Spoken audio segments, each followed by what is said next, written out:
everybody. Welcome on into the call-up from our AT&T 5G virtual studios. I'm Susanna Collins, joined by my lovely co-host, Jillian Sakovitz.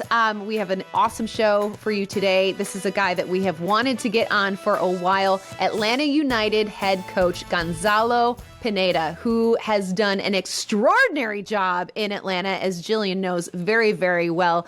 Really has kind of turned things around this season for them. He's going to talk about the final 6 games of the season, what Atlanta United has to do in order to get above that playoff line. He takes us inside the locker room after Josef scored his 100th goal. It was a really emotional conversation, very cool to kind of pull back the curtain on that moment, and just kind of talks about changing the culture at Atlanta and what he's been able to do in a short period of time, and the steps that he's taken to kind of get all the guys on board. And he's such a positive person, Jill, and I'm sure you know this, having worked with him and interviewed him up close and personal now. I mean, he's just a positive, happy human being, and this was an absolute delight to talk to him.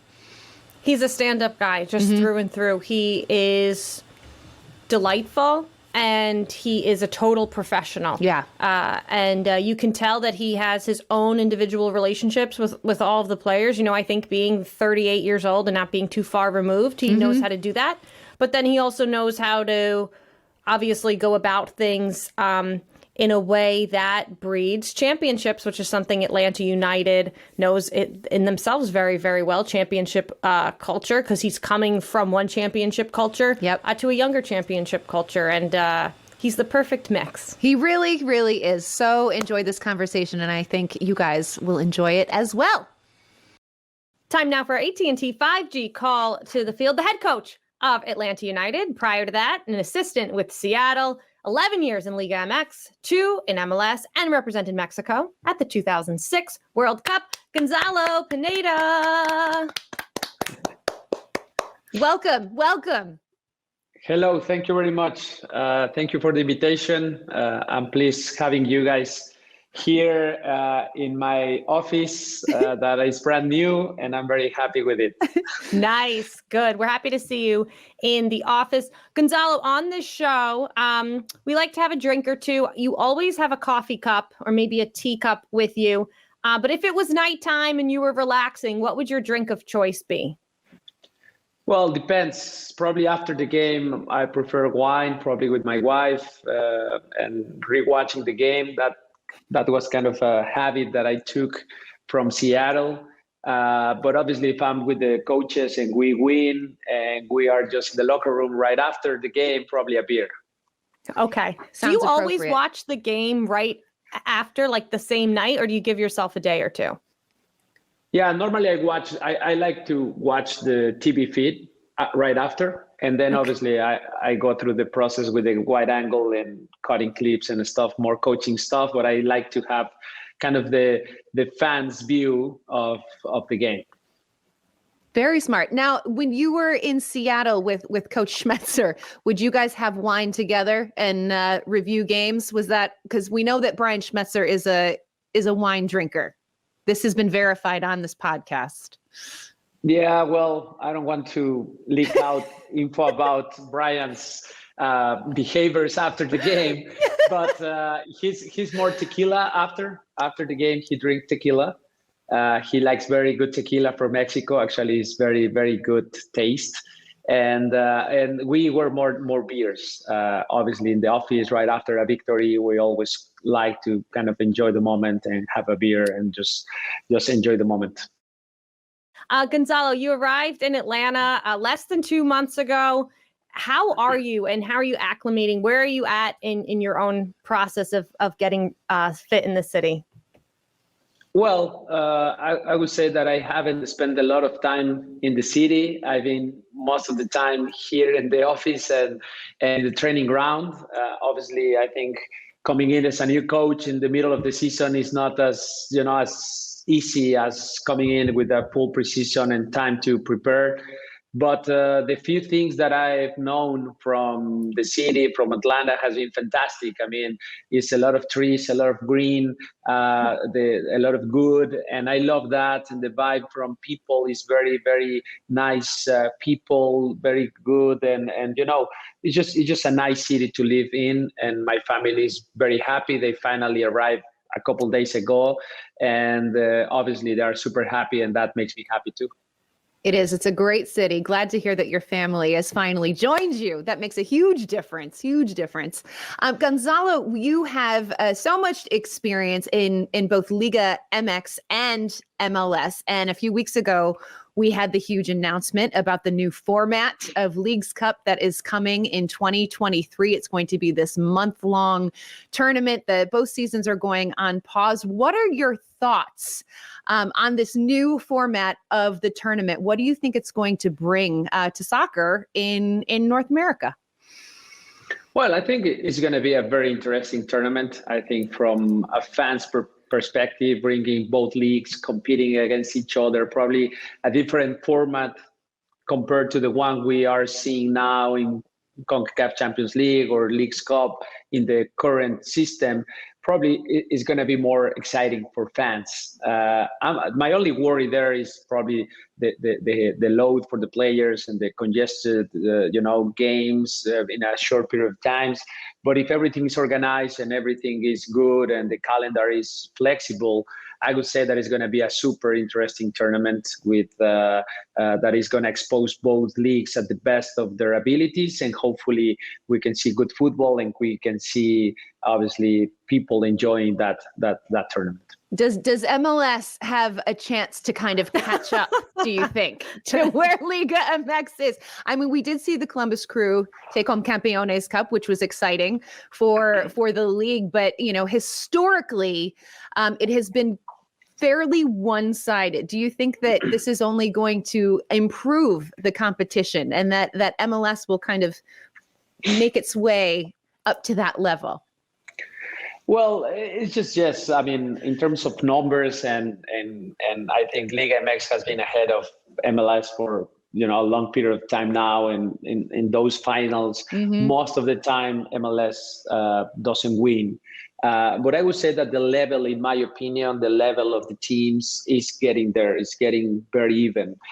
Even though Mexican teams are winning every final, for me, the level of the competition is pretty good. And so I wouldn't be surprised if at some moment MLS teams start to win, because it's so tight.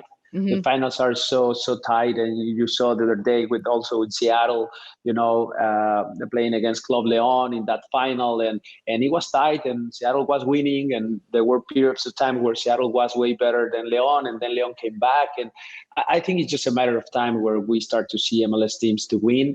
But I love that. I love that passion from both fans and Liga MX, Mexicans against Americans, and football. It's just a nice fixture, let's say. Coach, like I mentioned, you arrived less than 2 months ago. So let's get to know Gonzalo Pineda a little bit more with some rapid fire questions. According to Wikipedia, which we always go with, the professionals that we are on this show, you're born in Mexico City, Mexico. And of course, as we all know, went on to have an incredible career of your own before you got into coaching. So we have some questions for you. First one is the player that made you want to be a soccer player.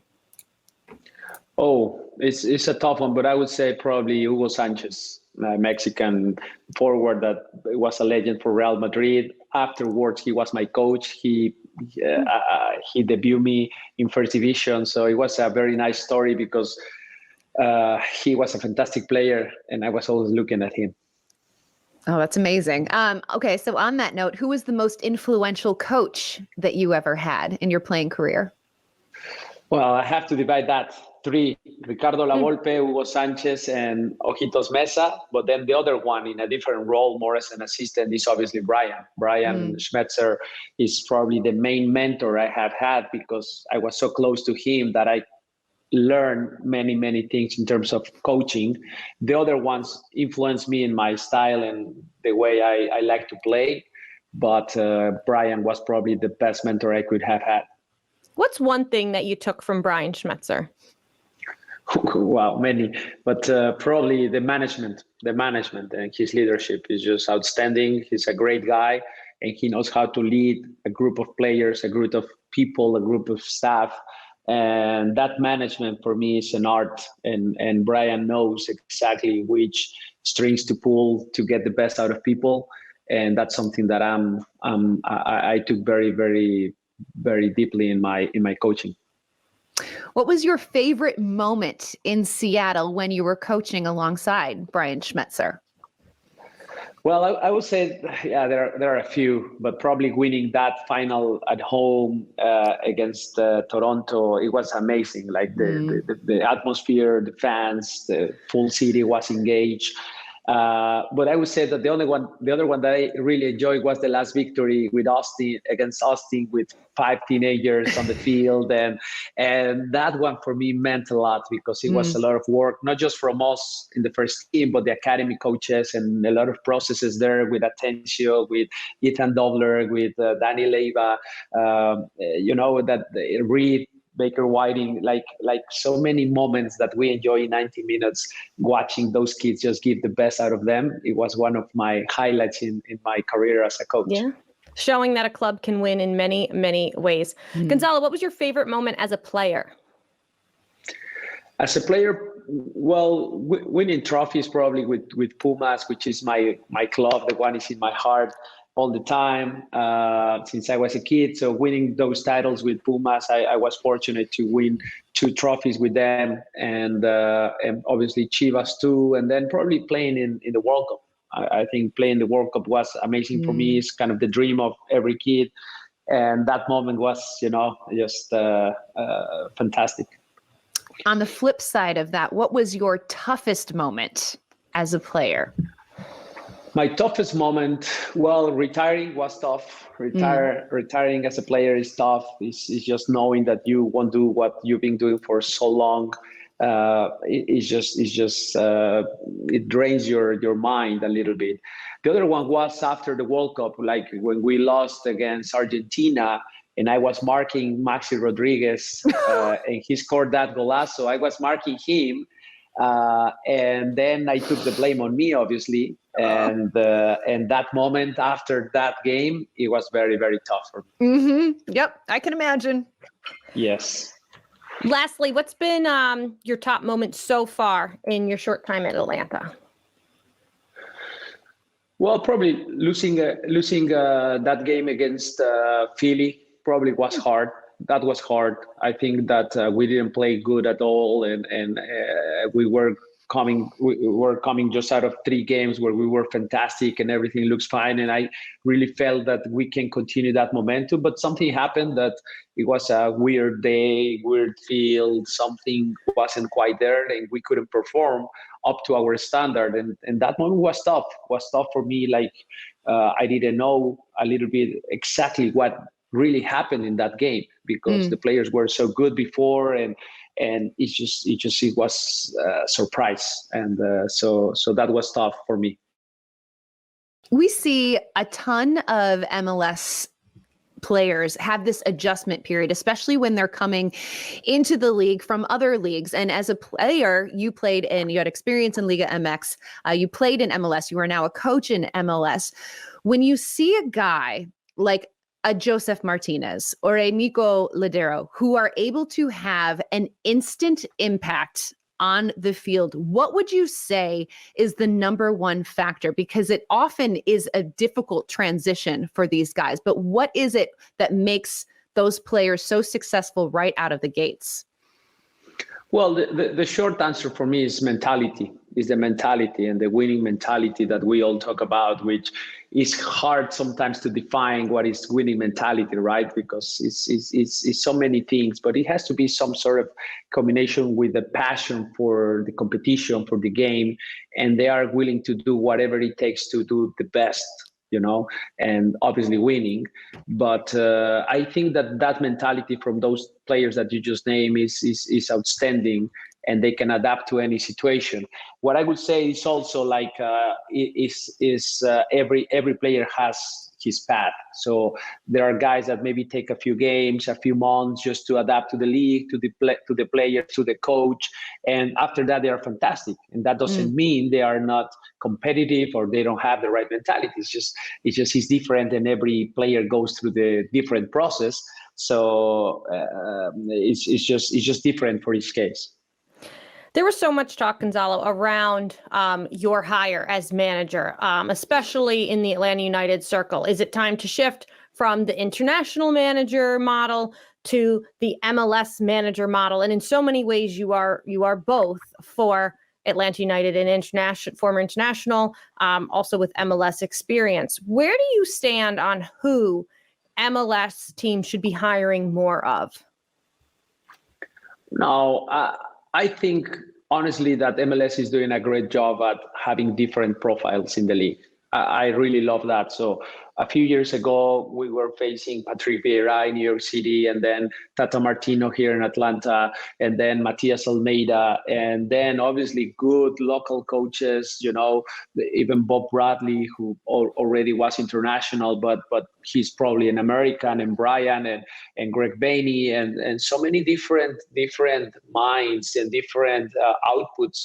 I think helps the league to grow because there are different perspectives. Also for the players, it's very interesting to be coached by different type of managers. So I wouldn't say that every club has to go through the same profile. I think the diversity is good, and I love here and there sometimes changing the model for teams is good, just creating different atmospheres. But I would say that each club has to be true to who they are. So you want to name a coach that is more defensive into a team that you want to be more offensive, or vice versa. Like there has to be some consistency more in the style of play of each coach, right? Makes a lot of sense.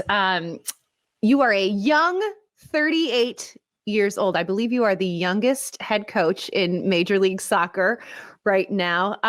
In that Miami game, this is wild. You had your former center backs in Seattle, Kelvin Leerdam, coaching against guys you played with or against, like Federico Higuain, Rodolfo Pizarro. How surreal is it for you to be managing some of the players that you used to call colleagues, that you were playing with? Is that a kind of an odd experience for you?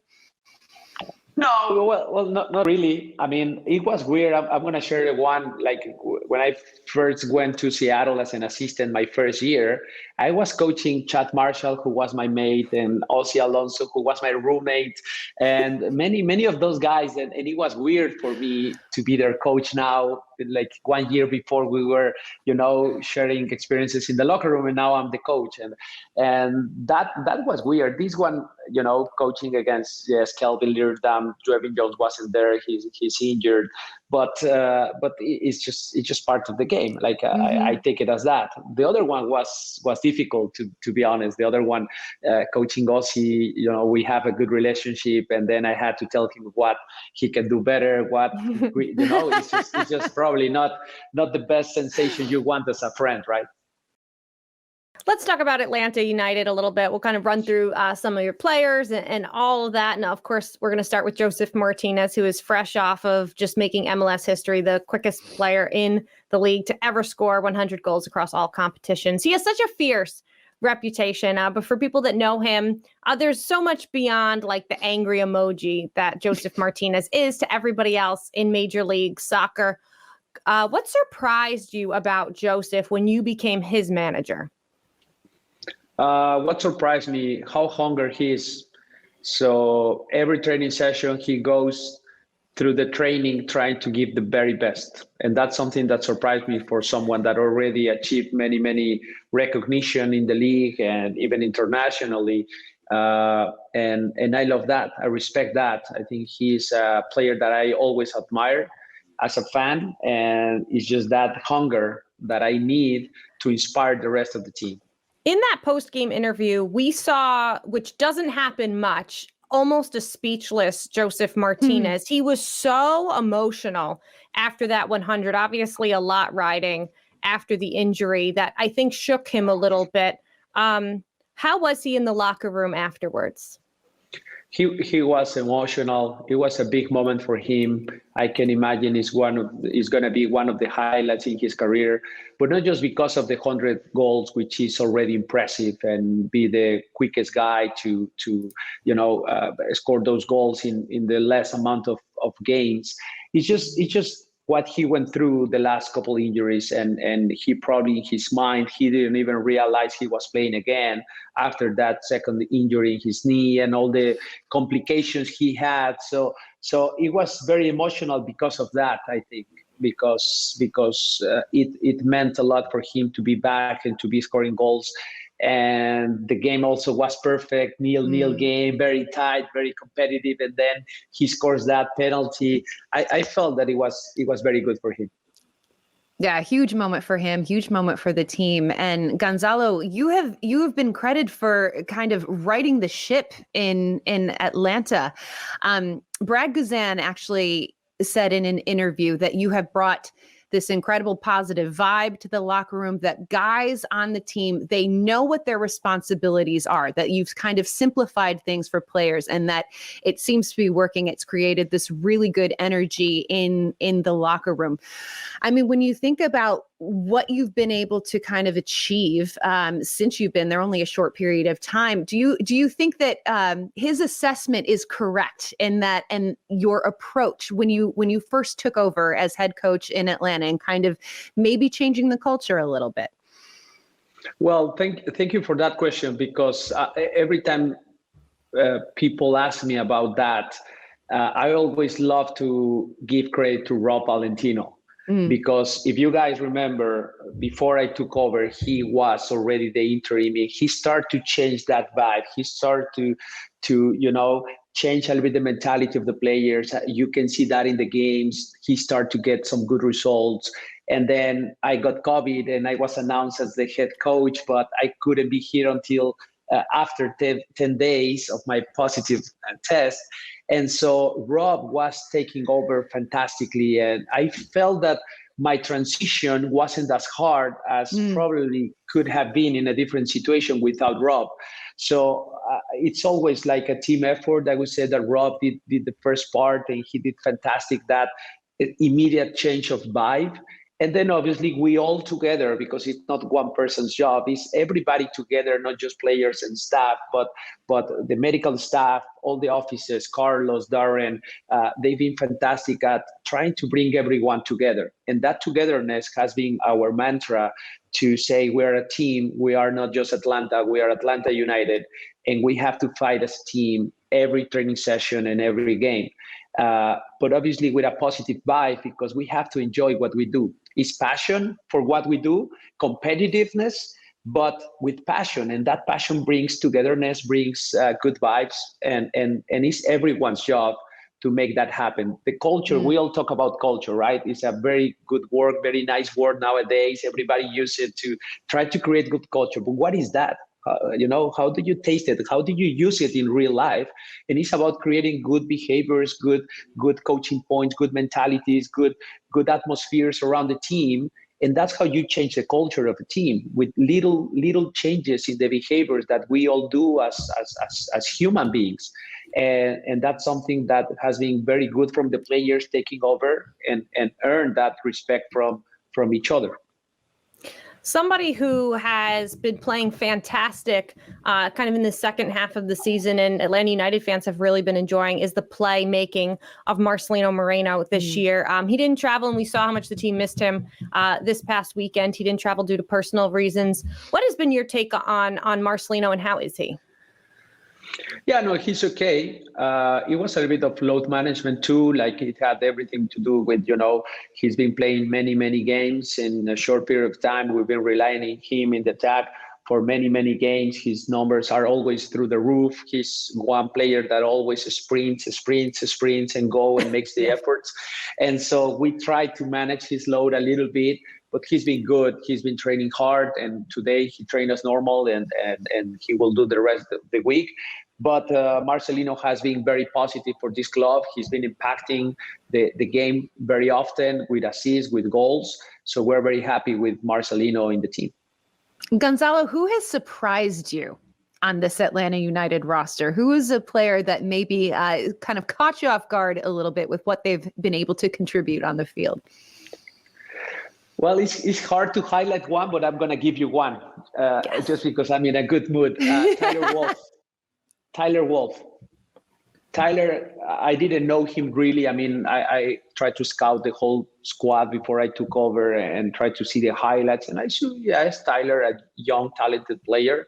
But when it comes to training session and small-sided games and possession games, he's a very clean technical player, very, very composed on the ball, very good personality for an 18-year-old, a tough personality. People kick at him and he just gets up and continue playing, no complaints. He's always training hard. And I think he has a bright future ahead of him because he has the right habits, the right mentality, the right technical ability. Tactically, he's very smart. I can see why, his father is a great coach. And I think he has all the attributes to make a great career.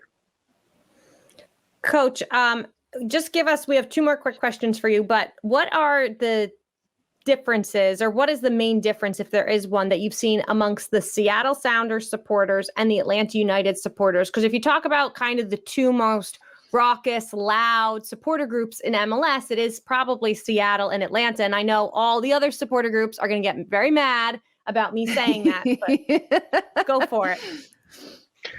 Well, I don't know if the difference is what I see is the coincidence on both of them. Like they're very similar, very passionate about the team, very local fans. They love their city, they love their team, they love the players.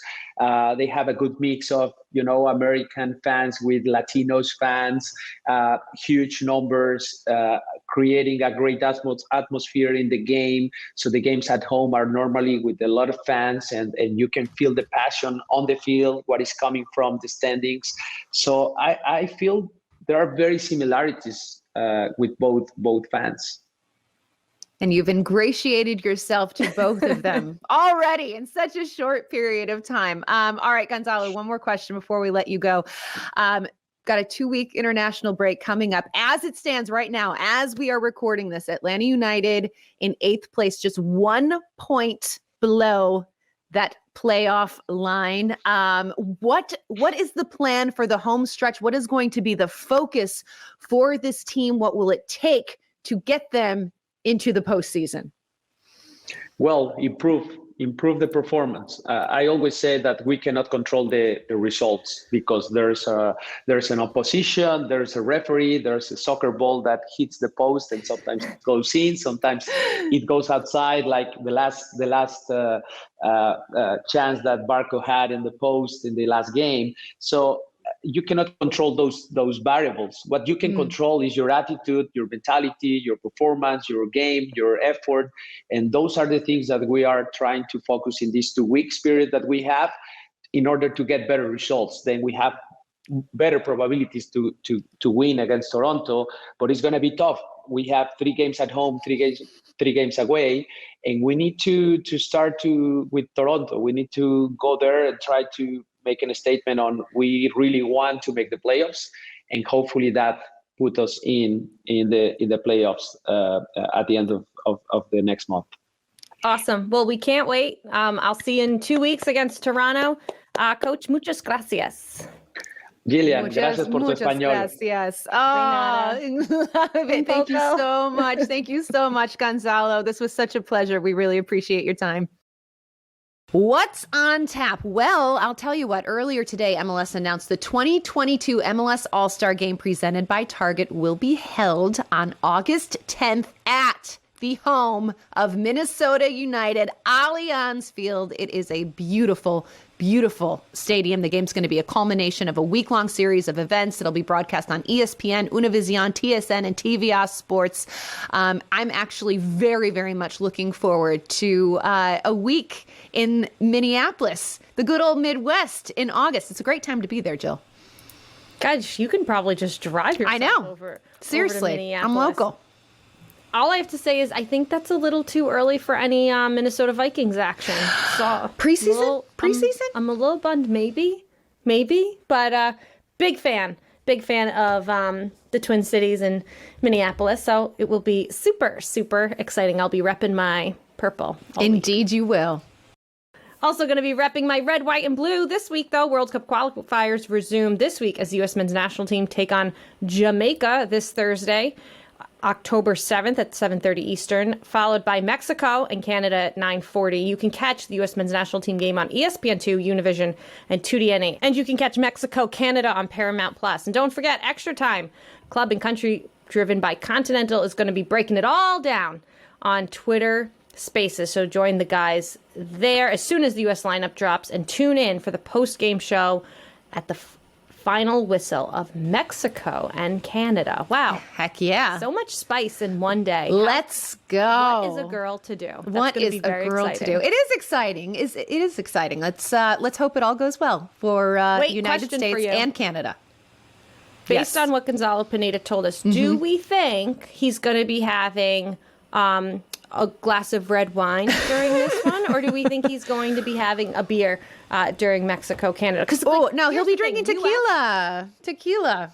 Well, maybe. I mean, that sounds like it's more Brian Schmetzer. I think it's tense because it sounds like his loyalties are a little divided. Right. So maybe he needs the stronger stuff to get through this one. I look at it this way too. Like U.S.-Canada, he's very much watching like his babies, like Miles Robinson, George Bello. They're there, and he needs to make sure that they're okay, but also be cheering them on and be so excited and like also like taking notes on them. But then he's going to be like all about Mexico after. Like we should have planned to watch this with Gonzalo Pineda. Is what we really should have done. Dang it! A viewing party. Oh, that would have been fascinating, right?